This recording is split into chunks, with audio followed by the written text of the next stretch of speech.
I'll tell you something.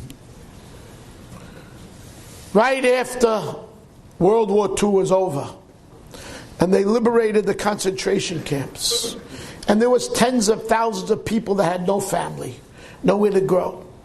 And they created these DP camps, displaced people. And in this camp, there was thousands of Jews, thousands. And in this camp, there was all kinds of Jews, from the enlightened, so-called enlightened movement, the Reform Jews, till ultra-Orthodox Hasidim. And there was one man amongst the crowd who was revered. It was the Klosenberger Rebbe.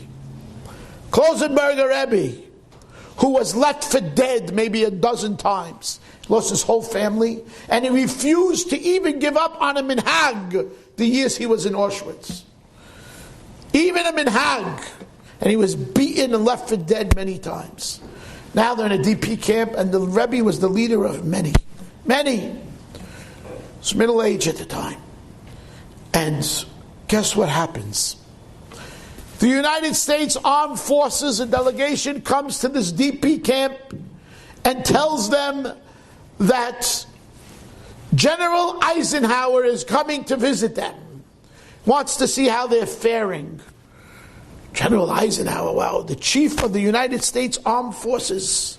Wow. Okay. They tell them he's coming on such and such day at 2 o'clock in the afternoon. They look in the calendar, it's Yom Kippur. He says, he can't come that day. It's our holiest day of the year. They said, we can't change the general's schedule. It is what it is, and we'll be here on that day. Okay, what are you going to do? Then they tell them the following.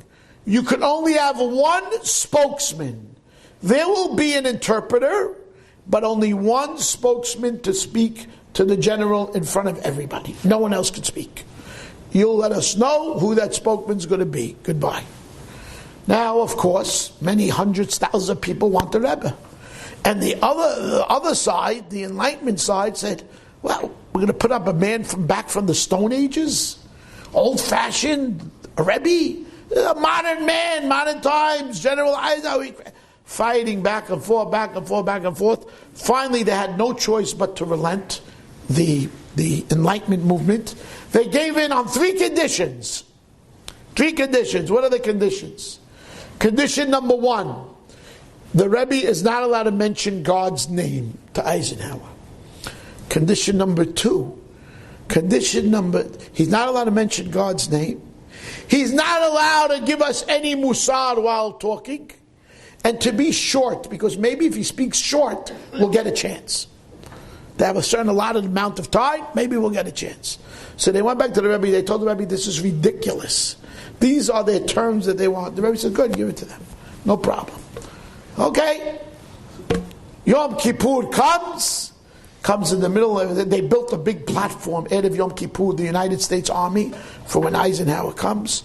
A gigantic makeshift building, Rabotai, where thousands of people were able to sit in this building. Probably the biggest makeshift shul that was ever made. Comes the time, in the middle of Yom Kippur, and in walks an entourage of soldiers, and Eisenhower is there, the general. And he comes to the front, and they introduce him to the Rebbe. What does the Rebbe do? They told him, you're not allowed to mention God's name in your speech. Okay. He took out a new talet, where the Rebbe got it from, nobody knows, and he made a shahyanu. It's not part of the speech. Baruch atah Hashem Elokeinu melech haolam shahyanu v'kimanu v'gyanu lezman hazeh. Then he explained why he did that. And then the Rebbe went on to tell Eisenhower in front of thousands of people what the Jewish people mean to the world. There was not a dry eye in the place, including those tough, irreligious Reform Jews. Everybody was bawling. They say that even Eisenhower spilled a tear.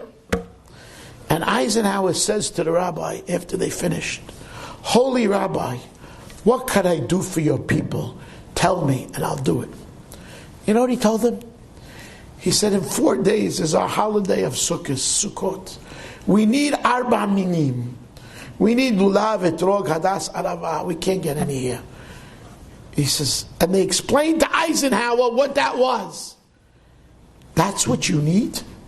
These people don't have a shirt on their back. They have nowhere to go. And that's what you need? Arba minim? He's talking about. Eisenhower told his officers there that he immediately wants a plane dispatched to Italy to bring the rabbi back, Arba minim for the people. And they got Arba minim. What was the Rebbe thinking? Nothing else you need except that? The Rebbe knew he was dealing with a bunch of depressed people. No family, no money, no home, no shirt on your back, nothing. I have to make them happy. Pikudei Hashem Yesharim Misarhei Lev. Doing the mitzvot of Hashem will make you happy. That's why he did it.